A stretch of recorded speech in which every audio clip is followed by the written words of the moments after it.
मेरा नाम हंसिका है। मेरी शादी ऐसी ससुराल में हुई थी जहाँ पर मेरे पति और मेरे ससुर के अलावा कोई नहीं रहता था। जब ये रिश्ता मेरे घर पर आया था तो मेरे माता पिता को बहुत अच्छा लगा था, क्योंकि आजकल कौन नहीं चाहता कि कम मेंबर की फैमिली में अपनी बेटी की शादी की जाए।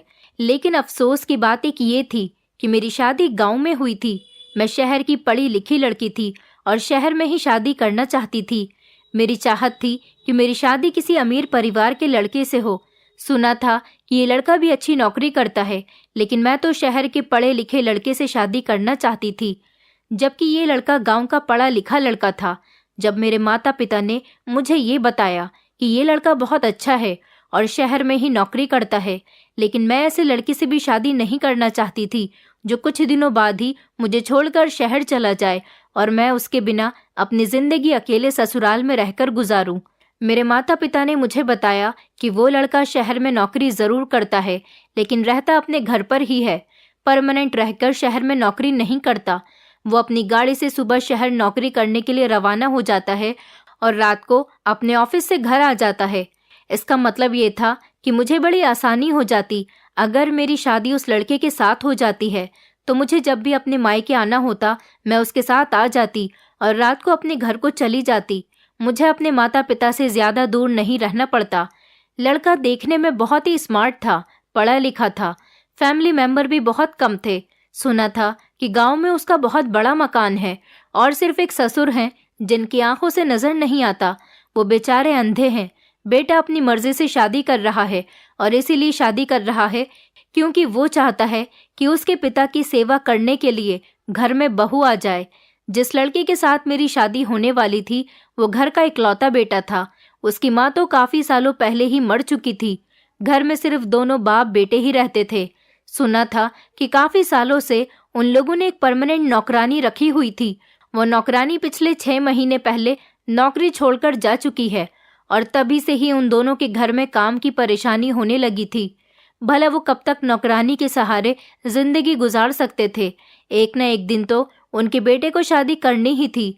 ऐसा नहीं था कि मेरे ससुर शुरू से ही अंधे थे। सुना था कि उनकी आंखों की रोशनी लगभग 2 साल पहले ही गई है। उनकी आंखों में मोतियाबिंद का पानी आ गया था और उन्हें अपनी बीमारी के बारे में वक्त पर पता नहीं चल सका। धीरे धीरे उनकी आंखों की रोशनी चली गई और एक दिन ये हुआ कि उनकी आंखों की रोशनी पूरी तरह से जा चुकी थी और उनको दिखाई देना भी बंद हो गया था। ये रिश्ता अच्छा था, मेरे लिए इनकार की भी कोई वजह नहीं थी, इसलिए मेरी शादी बड़े ही सिंपल तरीके से इस लड़के के साथ हो गई थी। मैं अपने पति के साथ विदा होकर अपनी ससुराल चली आई थी। शादी के पहले दिन गांव की सारी औरतों ने मेरा बहुत अच्छे तरीके से स्वागत किया था। मुझे चारपाई पर बिठाकर सभी लोगों ने गिफ्ट्स दिए थे। मुझे अपनी ससुराल के गांव की शादी बहुत अच्छी लगी थी और यहाँ की रस्मों रिवाज भी मुझे बहुत पसंद आए थे। यहाँ आने के बाद मैंने अपने ससुर जी का आशीर्वाद लिया। इसी तरह करते करते काफी दिन गुजर चुके थे। मैं अपने ससुर के सारे काम करती थी, उनके कपड़े भी बदलती थी, पास बैठकर उनकी सारी बातें सुनती थी। वो बहू बहू कहकर मेरे करीब आ जाते थे। मेरे ससुर बहुत अच्छे आदमी थे, उनकी आदत भी बहुत अच्छी थी। लेकिन जब मैं घर का काम करती थी और मेरी नज़र अपने ससुर पर जाती तो ऐसा लग रहा होता था जैसे कि वो मुझे घूर रहे हैं। लेकिन फिर भी मुझे एहसास होता कि वो मुझे कैसे देख सकते हैं, उनकी तो आंखों की रोशनी ही नहीं है। वो मुझे देखकर मुस्कुरा भी रहे होते थे। कभी कभी मुझे ये बात बड़ी अजीब लगती थी कि वो टकटकी बांधे ही मुझे क्यों देखे जा रहे हैं, पर हर बार मैं ये बात भूल जाती थी कि मेरे ससुर एक बूढ़े और अंधे आदमी हैं। वो अपनी आंखों से कुछ नहीं देख सकते। हर रोज हमारे घर पर अलग अलग तरीके की औरतें आती और थोड़ी बहुत देर मुझसे बातचीत करने के बाद चली जाती थीं। मेरे ससुर का कहना था कि हमारे गांव के लोग बहुत प्यार और मोहब्बत वाले लोग हैं। हमारे गांव में जब कोई नई नवेली दुल्हन आती है तो यहाँ की औरतें उससे इसी तरह की बातें करने लग जाती हैं। मेरे ससुर अपने कमरे से भी बाहर निकलकर नहीं आते थे। मैं कभी कभी अपने ससुर को देखकर अपने दिल में शर्म ले आती थी, क्योंकि थे तो वो मेरे ससुर ही। ससुर तो वैसे भी पिता समान ही होते हैं। मुझे तो बस ऐसा लगता था जैसे मेरे ससुर सबके सामने मुझे ताकते रहते हैं। कभी कभी तो मैं अपने माथे पर बल डालकर उनको घूरने लगती थी, लेकिन अजीब पागल हो गई थी। मैं हर बार ये बात भूल जाती थी कि मेरे ससुर अंधे हैं, क्योंकि हमारे घर में कभी कोई ऐसा था ही नहीं, इसलिए मुझे ऐसे लोगों की आदत भी नहीं थी। ऐसा मेरे साथ पहली बार हो रहा था कि मैं अपने अंधे ससुर के साथ रह रही थी। मेरे ससुर रूटीन के मुताबिक सुबह के टाइम पर अपने ऑफिस जाने के लिए निकल जाते थे और सारा दिन मैं और मेरे ससुर घर में अकेले रह जाते थे। मेरे पति ने मुझे शादी की रात ही समझा दिया था कि तुम्हें मेरे पिता का बहुत ख्याल रखना है। काफ़ी सालों से हमारे घर पर नौकरानी रह रही थी और वो मेरे पिता का बहुत ख्याल रखती थी, क्योंकि सुबह के टाइम पर तो मैं जॉब के लिए निकल जाता था। जब मेरे पिताजी की आंखों की रोशनी थी तब वो भी खेतों में काम करने के लिए चले जाते थे, लेकिन जब से उनकी आंखों की रोशनी गई थी उन्होंने घर पर ही रहना शुरू कर दिया था। कुछ महीनों तक नौकरानी ने साथ दिया और उसके बाद वो भी नौकरी छोड़कर चली गई। तभी से हमारे घर पर बहुत ज़्यादा परेशानी हो गई थी। पड़ोस वाली मासी आकर मेरे पिताजी के लिए खाना बना जाया करती थी, लेकिन फिर हम इस तरह से कब तक किसी की मदद ले सकते थे। शादी की पहली रात मेरे पति ने मेरी बहुत तारीफ की थी और अपने पति की तारीफ सुनकर मैं बहुत खुश हुई थी। मैंने उन्हें भरोसा दिलाया था कि मैं आपके पिता की हमेशा सेवा करूंगी, उन्हें कभी किसी चीज़ की कमी नहीं होने दूंगी। सुबह सुबह जब मैं सोकर उठती तो सबसे पहले अपने ससुर जी के लिए नाश्ता बनाती थी। एक दो दिन तो मेरे पति बाजार से भी नाश्ता ले आए थे। उन्होंने कहा था कि अभी तो तुम नई नवेली दुल्हन हो, कुछ दिन तुम आराम करो, उसके बाद तो तुम्हें ही घर का सारा काम संभालना है। लेकिन अब मैंने घर का सारा काम करना शुरू कर दिया था, क्योंकि इस घर में कोई औरत नहीं थी घर का कामकाज करने के लिए। भला मेरे पति भी कब तक इस तरह से मार्केट से खाना या फिर नाश्ता लेकर आते। एक न एक दिन तो मुझे यहाँ का किचन संभालना ही था। मेरे ससुर जी भी कहते थे कि बहू एक दो दिन खाना मार्केट से आ जाएगा, लेकिन मैंने कहा नहीं ससुर जी, मैं उस टाइप की नहीं हूँ जो हमेशा आराम करती रहे। मैं अपनी जिम्मेदारी निभाना चाहती हूँ और इस घर की गृहस्थी को अपने कंधों पर चलाना चाहती हूँ। ये घर तो मुझे ही संभालना पड़ेगा। मेरी बात सुनकर मेरे ससुर और पति बहुत खुश हो गए थे। उन्होंने कहा था कि हमें अपने घर के लिए ऐसी ही लड़की की तलाश थी। मेरे पति कहने लगे कि तुम बहुत खूबसूरत हो। तुम खूबसूरत ही नहीं बल्कि खूबसूरत होने के साथ साथ बहुत समझदार भी हो। मैंने नाश्ते की टेबल पर नाश्ता लगा दिया और मेरे ससुर जी भी नाश्ता करने के लिए मेरे सामने ही बैठे हुए थे। मैं उनके सामने बैठ गई। फिर मैंने उन्हें अपने हाथों से नाश्ता निकाल कर दिया। मेरे पति ने अपने पिता को अपने हाथ से नाश्ता करा दिया था। मेरे पति धीमे धीमे मुझे देखकर मुस्कुरा रहे थे। मेरे पति जब घर पर आते तो सब कुछ अपने पिता को अपने हाथों से ही खिलाते थे।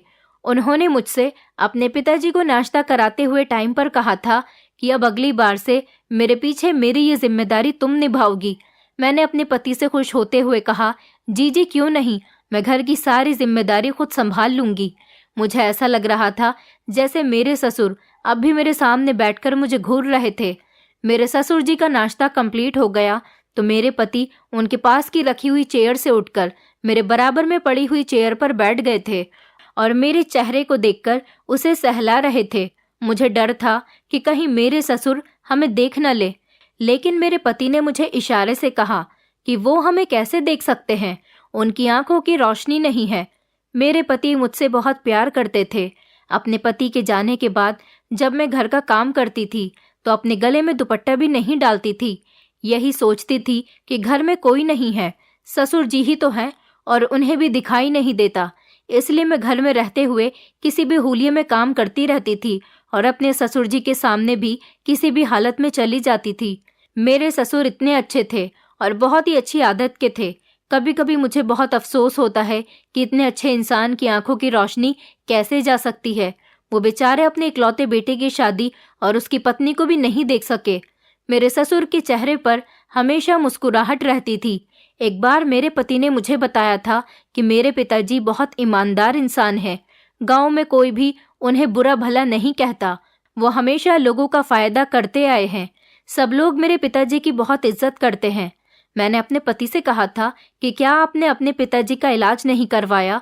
मेरे पति कहने लगे, उन दिनों शहर में मेरी बहुत इम्पोर्टेंट मीटिंग थी, इसलिए मैं कुछ हफ्तों के लिए वहां पर रुका हुआ था और पिताजी नहीं चाहते थे कि वो मुझे अपनी परेशानी बताकर परेशान कर दें। उन्होंने मुझे अपनी परेशानी के बारे में कुछ भी नहीं बताया और इसी तरह से धीरे धीरे उनकी आंखों की रोशनी चली गई। जब मैं बहुत दिनों के बाद घर वापस आया तब मुझे ये बात पता चली थी। अगर वो मुझे वक्त पर बता देते तो मैं उन्हें अपने साथ शहर ले जाकर उनका इलाज करवा देता और शायद वो ठीक भी हो जाते। लेकिन उन्होंने तो अपना इलाज न करवाने की जिद बांध ली थी। उन्होंने तो मुझे वक्त निकलने के बाद बताया था। मैंने बाद में भी पिताजी से बहुत कहा था कि मैं आपको डॉक्टर के पास ले चलता हूँ, आपकी आंखों की रोशनी हो सकता है वापस आ जाए। लेकिन पिताजी हर बार मना कर दिया करते थे। कहते थे कि बेटा, मेरी उम्र हो गई है, मैंने तो अपनी जिंदगी में काफी कुछ देख लिया, अब तुम्हारी जिंदगी जीने का समय है, तुम शादी करो, अपनी जिंदगी जियो, मेरा क्या है, एक दिन इस दुनिया को छोड़कर चला जाऊंगा, बूढ़ा हो चुका हूँ, धीरे धीरे शरीर के अंदर बीमारियां पैदा होती रहेंगी और एक दिन मेरे साथ साथ सब कुछ खत्म हो जाएगा। तुम फिक्र मत करो, मैं देख नहीं सकता, सुन तो सकता हूँ ना, तुम सबको महसूस कर सकता हूँ। मैं तो बस तुम्हें खुश देखना चाहता हूँ और अपने जीते जी चाहता हूँ कि तुम्हारा घर बस जाए। बस यही कहकर पिताजी बात खत्म कर देते थे और वो अभी तक एक बार भी मेरे साथ डॉक्टर के पास नहीं गए। मैंने कहा, आप जबरदस्ती पिताजी को डॉक्टर के पास ले जाते। मेरे पति ने मुझे बताया था कि तुम्हें नहीं पता, पिताजी बहुत जिद्दी हैं, मैं उनके साथ ज्यादा जबरदस्ती नहीं कर सकता, शायद वो अपनी जिंदगी में इसी तरह से खुश हैं। मेरे पति ने कहा था कि वो मेरे आने से पहले उनके सारे काम करते थे, लेकिन अब उनके काम करने की सारी जिम्मेदारी मेरी हो गई है। मैं अपने ससुर को अपना पिता समझकर उनके सारे काम किया करती थी। मैंने अपने पति को यकीन दिलाया था कि आपको मेरे होते हुए घर में कभी कोई परेशानी नहीं होगी। मैंने अपने ससुर के पुराने फोटोज देखे थे जिनमें उनकी आंखों की रोशनी थी और मेरी सास भी जिंदा थी। मेरी सास भी बहुत खूबसूरत औरत थी और मेरे ससुर जी अपनी जवानी में बहुत हैंडसम थे। दरअसल मेरी सास मेरे ससुर से डबल कम उम्र की थी। मेरे ससुर बहुत ज्यादा उम्र के थे, फिर भी वो बहुत ज्यादा हैंडसम और चार्मिंग थे। अब भी अगर उनकी आंखों की रोशनी होती और वो अच्छे से तैयार होकर घर से बाहर निकलते तो कोई भी उन्हें बूढ़ा नहीं कहता। शायद उनकी परेशानी की वजह से उनके चेहरे से उम्र ज्यादा लगने लगी है। एक दिन मेरे ससुर कहने लगे, देखो बहू, मेरे भाग्य में क्या लिखा है कि मैं अपने घर की बहू को अपनी आंखों से नहीं देख सकता और ना ही उसे देखकर उसे आशीर्वाद दे सकता हूँ। मैंने कहा, ससुर जी कोई बात नहीं, आप इस तरह से भी मुझे आशीर्वाद दे सकते हो। शादी के कुछ दिन तो लगभग इसी तरह से गुजरते चले गए, लेकिन होश तो मेरे तब उड़े थे जब मेरे पति को कुछ दिन के लिए शहर में रुकना पड़ गया था। मैंने उन्हें कहा भी था कि आप मुझे इन दिनों मेरे मायके में छोड़ दो, लेकिन मेरे पति का कहना था कि मैं इस तरह से तुम्हें तुम्हारे मायके में नहीं छोड़ सकता, क्योंकि यहाँ पर मेरे पिताजी मौजूद हैं, उनकी सेवा कौन करेगा। मेरे पति जा चुके थे और मुझसे कहकर गए थे कि मेरे पीछे मेरे पिताजी का तुम्हें बहुत ख्याल रखना पड़ेगा, उनको अपने हाथों से खाना भी तुम ही खिलाओगी और उनके कपड़े भी तुम ही चेंज करोगी। खाने की बात तक तो ठीक थी, लेकिन कपड़े? अपने पति की ये बात सुनकर मेरा तो दिमाग घूमकर रह गया था। मैंने अपने पति से कहा भी था कि मुझे कपड़े चेंज करने वाली बात तो ठीक नहीं लग रही, मैं कैसे उनके कपड़े चेंज कर सकती हूँ। मेरे पति ने कहा था कि तुम्हें तो पता है पिताजी को अपनी आंखों से नहीं दिख सकता। मान लो कि अगर तुम्हारे मायके में तुम्हारे पिताजी के साथ ऐसा हो जाता और उनके आगे पीछे उनका ख्याल रखने वाला कोई नहीं होता, सिर्फ तुम होती, तो तुम अपने पिता को भी तो अपने हाथों से पहनाती। मैंने अपने पति से कहा कि आप ऐसी बातें क्यों कर रहे हो, भगवान न करे मेरे पिताजी के साथ ऐसा हो। मेरे पति कहने लगे, इसलिए ही तो कह रहा हूँ कि तुम मेरे पिताजी के सारे काम किया करो। मैं परेशान हो गई थी और ये सोच रही थी कि मैं ये काम करूँ या नहीं। भला मेरे ससुर जी जैसे भी थे तो मेरे ससुर ही मेरे पिता समान थे। कोई छोटा बच्चा होता तो ये काम मैं अपने पति के टोके बिना ही कर देती, लेकिन अपने ससुर का ये काम करने के बारे में ही मुझे शर्म आ रही थी। मेरे पति के जाने के बाद मेरे ससुर जी ने मुझे आवाज़ लगाई। वो बहू बहू कहकर मुझे पुकार रहे थे। मैं भागी भागी अपने ससुर जी के कमरे में गई तो मैंने देखा कि मेरे ससुर धोती और बनियान पहने हुए खड़े थे और पहले तो उन्होंने मुझसे ये पूछा कि बहू, क्या बेटा जा चुका है? मैंने उन्हें कहा कि अभी आधा घंटा पहले ही निकले हैं। उन्होंने कहा, चलो ठीक है, लेकिन तुम मुझे ज़रा शर्ट उठा दो, न जाने शर्ट कहाँ पर रखी हुई है। सारे बेड पर मैंने हाथ मार मार कर देख लिया है, लेकिन समझ नहीं आ रहा कि मेरी शर्ट बेड पर है भी या नहीं। मेरे ससुर जी की शर्ट बेड के किनारे पर लटकी हुई थी। मैंने उनकी शर्ट उनके हाथ में दे दी। उन्होंने जैसे तैसे अपनी शर्ट को पहन लिया था, लेकिन बटन वो उल्टे सीधे लगा रहे थे। मजबूरन मुझे ही आगे बढ़ना पड़ा। मैंने कहा, आप छोड़ दीजिए, मैं बटन बंद कर देती हूँ।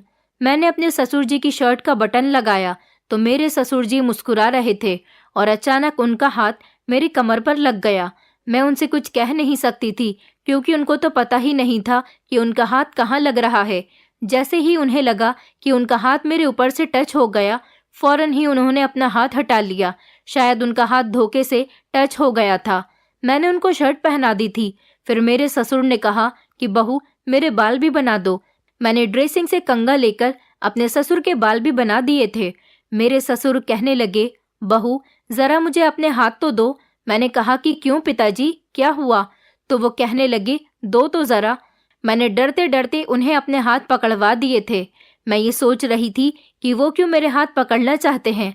उन्होंने मेरे दोनों हाथ अपने हाथों में थाम लिए और कहने लगे कि तुम्हारा बहुत बहुत शुक्रिया, तुमने हमारे घर को बहुत अच्छी तरह से संभाल कर रखा है। तुम्हारी जगह अगर कोई और औरत होती तो शायद तुम्हारे जैसी गृहस्थी कभी न संभाल पाती। मेरे ससुर जी ने मेरे हाथों को बड़ी मजबूती के साथ अपने हाथों में जकड़ लिया था। मैं उनके हाथों से अपने हाथ को छुड़ाने की कोशिश कर रही थी, लेकिन उन्होंने कहा कि बहू अभी यहीं पर ही रहो, इतनी जल्दी जाने की क्या जरूरत है। मैं तुम्हारा शुक्रिया अदा करना चाहता हूँ। मैं तुम्हें देख तो नहीं सकता, लेकिन महसूस तो कर सकता हूँ। इसके लिए तुम्हारा हाथ पकड़ना चाहता था कि बहू कैसी होती है। भगवान ने मुझे कोई बेटी भी नहीं दी। अगर मेरी बेटी होती तो शायद वो भी तुम्हारी तरह मेरी सेवा नहीं करती। तुम्हें पता है, जब शारदा की मौत हुई थी तब मुझे उसकी मौत का बड़ा अफसोस हुआ था, क्योंकि वो मेरी हमसफर थी और मेरा बहुत ज़्यादा ख्याल रखती थी और हमारे घर की इकलौती औरत थी। मेरे बेटे को और मुझे छोड़कर इस दुनिया से चली गई थी। दोनों को बहुत अच्छी तरह से संभालती थी, लेकिन उसके बाद सारी जिम्मेदारी अकेले मेरे बेटों के कंधे पर आ गई। और शादी के बाद तुमने भी कुछ दिन अच्छी तरह नहीं गुजारे, क्योंकि मेरा सारा बोझ तुम पर पड़ गया। वो बड़े अफसोस के साथ ये सब कुछ कह रहे थे। मैंने कहा, आप किसी पर भी बोझ नहीं हो और मुझ पर तो बिल्कुल भी नहीं हो। मैं आपकी बेटी की तरह हूँ, आप मुझे अपनी बेटी ही समझो। मेरी बात सुनकर वो मुस्कुराने लगे थे। कहने लगे, तुम बहुत अच्छी हो और मेरा कितना ख्याल रखती हो। लेकिन अभी भी उन्होंने मेरा हाथ बड़ी मजबूती के साथ पकड़ा हुआ था। मैंने उनसे कहा, पिताजी मेरा हाथ छोड़ दीजिए, मुझे किचन में जाकर खाना बनाना है। मेरे ससुर ने मेरा हाथ छोड़ दिया और मैं फौरन ही किचन में चली आई थी। जैसे जैसे वक्त गुजरता गया, मेरे ससुर की हरकतें कुछ अजीब सी होने लगी थी। मेरे पति लगभग 1 या 2 महीने के लिए गए हुए थे। उन्होंने कहा था कि जब ऑफिस में काम का सीजन आता है तो उन्हें इसी तरह दिन रात मेहनत करनी पड़ती है और वहीं पर रहकर दिन गुजारने पड़ते हैं। और इधर मेरे ससुर जी मेरे साथ बहुत ज़्यादा फ्री होने लगे थे। अब तो वो मुझे आवाज़ लगाकर कहते कि मुझे शर्ट पहना दो। शर्ट के बटन मुझसे ठीक से बंद नहीं होते। कभी कहते कि मेरे सर में मालिश कर दो और मेरी टांगे दबा दो। और वो कभी मुझसे अपने सर में तेल लगवाते थे। ये छोटे मोटे काम तो वो खुद भी कर सकते थे। शादी से पहले मुझे लगा था कि मेरे ससुराल में सिर्फ मेरे पति और मेरे ससुर हैं, तो मुझे घर में कोई काम ही नहीं करना होगा। लेकिन मैं तो अपने ससुर जी की वजह से घनचक्कर सी बनकर रह गई थी। सारा दिन बस मुझे काम ही काम में हो जाता था। मुझे आराम करने का मौका ही नहीं मिलता था, क्योंकि मेरे ससुर जी के बहुत सारे काम होते थे। वो बहाने बहाने से मुझे आवाज़ लगाकर अपने काम निकलवाते रहते थे। मैं मौका देखकर आराम करने के लिए अपने कमरे में ही गई थी। तभी अचानक मेरे ससुर जी के चिल्लाने की आवाज़ आने लगी। वो बहू बहू चिल्ला रहे थे। मैं बाहर की तरफ दौड़ती हुई इनके कमरे में गई तो मैंने देखा कि वो अपने हाथ में मोबाइल पकड़कर जोर जोर से हंस रहे थे। जब मैं उनके कमरे में गई और मैंने कहा कि बताइए क्या काम है, तो वो खूब जोर जोर से हंसने लगे और कहने लगे कि आओ बहू, मेरे पास आकर बैठो, देखो मोबाइल पर कितने अच्छे जोक्स आ रहे हैं। मेरे ससुर को कभी कभी मैं मोबाइल पर जोक्स लगाकर दे दिया करती थी और वो जोक सुनकर जोर जोर से हंसते रहते थे। मैंने उनसे कहा, आप सुन रहे हो, आप ही सुनते रहो, मैं अपने कमरे में आराम करने के लिए जा रही हूँ। मेरे ससुर जी ने कहा, बहू आराम तो होता ही रहेगा, यहाँ मेरे ही बेड पर लेट जाओ, आराम भी करती रहना और जोक्स भी सुनती रहना। अपने ससुर जी की बात सुनकर मैं हैरान रह गई थी कि वो मुझे अपने बिस्तर पर लेटने की बात कह रहे थे। मैं उनके बिस्तर पर जाकर बैठ गई और उनसे कहा कि मैं सारा दिन घर के काम करती रहती हूँ और अब भी 10-5 मिनट आराम करने के बाद मुझे किचन में जाकर खाना बनाना है। मैं क्या क्या काम करूँ? सारे काम छोड़कर क्या मैं आपके साथ यहाँ बैठकर जोक सुनूं?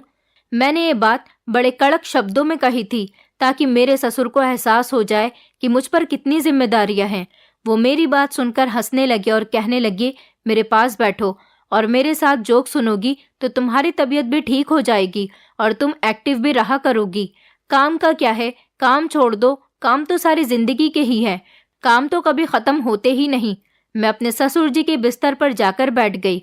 मैंने कहा कि अच्छा चलो ठीक है, आप मुझे बताइए कि अगर आपको भूख लगेगी तो आप क्या खाओगे? वो हंसकर कहने लगे, तुम मेरे करीब बैठ जाना, मेरे लिए यही बहुत है। मैं उठकर खड़ी हो गई। मैंने कहा, खबरदार जो अब आपने मुझे आवाज लगाकर बेवकूफ बनाने की कोशिश की। मेरे ससुर जी अभी भी हंस रहे थे। मैं फौरन अपने कमरे में चली गई और जाकर लेट गई। मैं काम करते करते बहुत थक जाती थी, इसलिए मेरा बिहेवियर बहुत ज्यादा चिड़चिड़ा सा होने लगा था। अपने मायके में मैंने इतना ज्यादा भी काम नहीं किया था, लेकिन यहाँ तो हद से ज्यादा काम बढ़ गया था। मेरे ससुर घर का खाना ही खाते थे, कभी मार्केट का खाना नहीं खाते थे। मेरे पति का कहना था कि हमेशा मेरे पिताजी को घर का बना हुआ ताज़ा खाना ही खिलाना, बाहर का खाना मत खिलाना, वरना उनका पेट खराब हो जाएगा। थोड़ी देर आराम करने के बाद मैं किचन में चली गई। किचन में जाने के बाद मैंने खाना बनाया और जब किचन से बाहर निकली तो देखा कि घर गंदा पड़ा हुआ है। फिर मैंने सफाई की और फिर सोचा कि शाम का टाइम है, एक बार फिर से ससुर जी के कमरे की सफाई कर देती हूँ। गर्मी बहुत ज्यादा हो रही थी, इसलिए मैंने दुपट्टा नहीं पहना हुआ था और मैं वैसे भी ज्यादातर घर में दुपट्टा नहीं पहनती थी। मेरे ससुर जी अपने कमरे में ही चेयर पर बैठे हुए थे। उनके कमरे की झाड़ू लगा रही थी। वो बहुत खामोश बैठे हुए थे और मैं अपने काम में बिजी थी। अगले ही पल जैसे ही मैं पलटी, ये देखकर मैं हैरान रह गई थी कि मेरे ससुर मेरे पीछे ही खड़े थे। मैं उन्हें देखकर घबरा गई थी। मैंने कहा कि आपको किसी चीज की जरूरत है क्या? उन्होंने कहा, नहीं बहू, मुझे किसी चीज की जरूरत नहीं है, बस मैं ये महसूस कर रहा था कि कमरे के अंदर तुम ही हो या कोई और है। मैंने कहा, आप ये कैसी बातें कर रहे हैं? भला इस घर में मेरे और आपके अलावा कोई भी नहीं रहता। उन्होंने कहा, चलो कोई बात नहीं। ये कहकर वो अपने बिस्तर पर बैठ गए थे और उनकी आंखों को देखकर मुझे बहुत डर लग रहा था। उनकी आंखें देखकर ऐसा लग रहा था जैसे उनकी नज़र मुझ पर ही है। मुझे शर्म भी आ रही थी क्योंकि मैंने दुपट्टा नहीं पहना हुआ था। मैं अपने ससुर का अपने हाथों से ही खाना बनाती थी। रात के टाइम पर मैं उनको खाना खिलाने के लिए उनके कमरे में चली गई और उन्हें अपने हाथ से खाना खिला रही थी। मैंने महसूस किया कि मेरे ससुर मेरे हाथ से खाना खाते हुए बहुत ज़्यादा खुश होते थे और किसी न किसी बात पर वो मेरा हाथ भी मजबूती से पकड़ लेते थे और बस मेरी तारीफ ही करते रहते थे। कहते थे कि तुम्हारे हाथ का बना हुआ खाना बहुत टेस्टी होता है, मुझे लगता है कि तुम भी इतनी ही ज़्यादा खूबसूरत होगी। अब धीरे धीरे मुझे अपने ससुर की हरकतें बहुत अजीब लगने लगी थी। मुझे अपने ससुर से अब उलझन से होने लगी थी क्योंकि वो किसी न किसी बहाने से मेरे शरीर पर कहीं भी हाथ मार देते थे और मुझे टच करने की कोशिश में लगे रहते थे। मैं समझना चाह रही थी कि वो क्या करना चाहते हैं। मैं अपने ससुर की तरफ से अब बहुत ज़्यादा परेशान रहने लगी थी। अपने पति को अगर उनकी हरकतों के बारे में बताती भी तो किस तरह से बताती, क्योंकि मुझे यकीन था कि वो देख नहीं सकते, इसलिए मेरे पति मेरी किसी भी बात पर यकीन नहीं करेंगे। मैं यही सब सोच रही थी और रात के 8 बजे तक अपने कमरे में सो गई थी। मेरे कमरे का दरवाज़ा खुला ही रहता था। मैं बहुत गहरी नींद में सो रही थी, पर अचानक घबराकर मेरी आंख खुल गई क्योंकि मुझे महसूस हुआ जैसे कोई मेरे पैरों पर गुदगुदी कर रहा है। जैसे ही मैंने अपने पैरों की तरफ देखा तो ये देखकर मेरे पैरों तले से ज़मीन निकल गई थी कि ये कोई और नहीं बल्कि मेरे ससुर ही हैं। मैंने जल्दी से अपने गले में दुपट्टा डाल लिया और अपने ससुर से कहा कि बताइए, आपको कोई काम है क्या? मेरे ससुर ने जल्दी से मेरा हाथ पकड़ लिया और कहने लगे, मैं कोई अंधा नहीं हूँ, मैं सब कुछ देख सकता हूँ। ये सुनकर तो मैं और भी ज्यादा हैरान हो गई थी कि आखिर वो क्या कह रहे हैं, लेकिन उनके चेहरे की शातिर वाली मुस्कुराहट देखकर मुझे डर लगने लगा था और मैं बहुत परेशान भी हो गई थी। मैंने कहा, आप ये सब कुछ क्या कह रहे हो? मेरे ससुर कहने लगे, हाँ मैं सब कुछ सच सच कह रहा हूँ। मेरे ससुर ने जल्दी से मुझे आकर मजबूती से दबोच लिया। मैं खुद को छुड़ाने की बहुत कोशिश कर रही थी, लेकिन वो मेरी कोई बात नहीं सुन रहे थे। मैं चिल्लाने की भी कोशिश कर रही थी। उन्होंने मेरे मुंह पर हाथ रख लिया और फिर उसके बाद वो हुआ जो मेरे साथ नहीं होना चाहिए था। मुझे अपने ससुर से ऐसी उम्मीद नहीं थी। उन्होंने झूठ बोला था कि वो अंधे हैं और इस बात का फायदा उन्होंने मुझ पर उठाया था। उन्होंने मेरी इज्जत को तार तार कर दिया था। मैंने उनसे कहा कि आपने मेरे साथ अच्छा नहीं किया। मैं आपकी सारी सच्चाई अपने पति के सामने खोलकर ही रहूंगी। मेरे ससुर कहने लगे, किस तरह खोलोगी? मेरा बेटा कभी तुम्हारी बात पर यकीन नहीं करेगा, क्योंकि उसे पता है कि मैं अंधा हूँ। वो तुम्हारी किसी बात पर यकीन नहीं करेगा, बल्कि तुम्हें ही इस घर से धक्के मारकर निकाल देगा अगर तुमने उसके पिता पर कभी भी इस तरह का आरोप लगाने की कोशिश की। मैं अपने ससुर की बात सुनकर बहुत ज्यादा डर गई थी कि ये बिल्कुल सही कह रहे हैं। मेरा पति कभी भी मेरी बात पर भरोसा नहीं करेगा, लेकिन मेरे ससुर ने जो मेरे साथ किया था वो मेरे लिए बहुत ही खतरनाक साबित हुआ था। मैं बिल्कुल लाचार हो गई थी और जमीन पर बैठकर जोर जोर से रो रही थी। मेरे ससुर कहने लगे, मेरी नज़र तुम पर पहले दिन से ही है, क्योंकि तुम बहुत ज़्यादा खूबसूरत हो। मैंने उनसे कहा, आपने मेरे साथ ये सब कुछ क्यों किया? उन्होंने बताया कि मैं बहुत मेहनत मजदूरी करके अपने बेटे को पाल रहा था, लेकिन जब से वो शहर गया था उसने मुझ पर ध्यान देना ही बंद कर दिया था।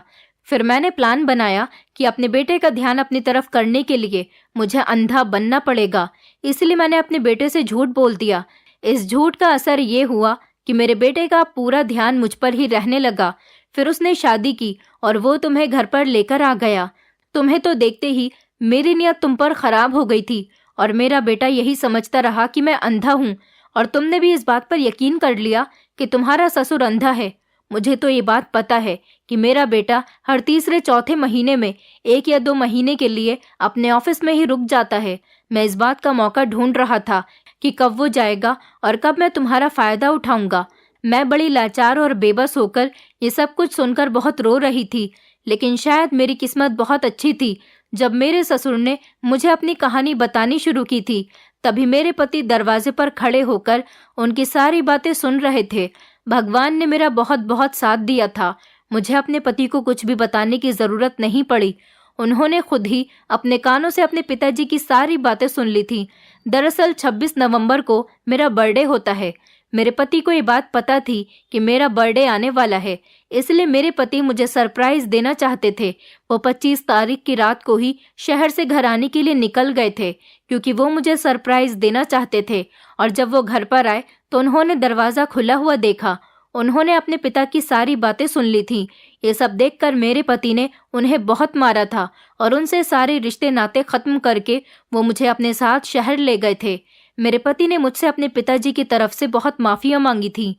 अब मैं अपने पति के साथ शहर में ही रहती हूँ। मेरे पति ने अपने पिताजी से सारे संबंध खत्म कर दिए। दोस्तों, उम्मीद करती हूँ आपको हमारी कहानी पसंद आई होगी। कहानी पसंद आई है तो वीडियो को लाइक करें, चैनल पर नए हैं तो चैनल को सब्सक्राइब करें और हाँ, नोटिफिकेशन बेल को जरूर दबाएं ताकि अगली अपडेट सबसे पहले आपको मिले।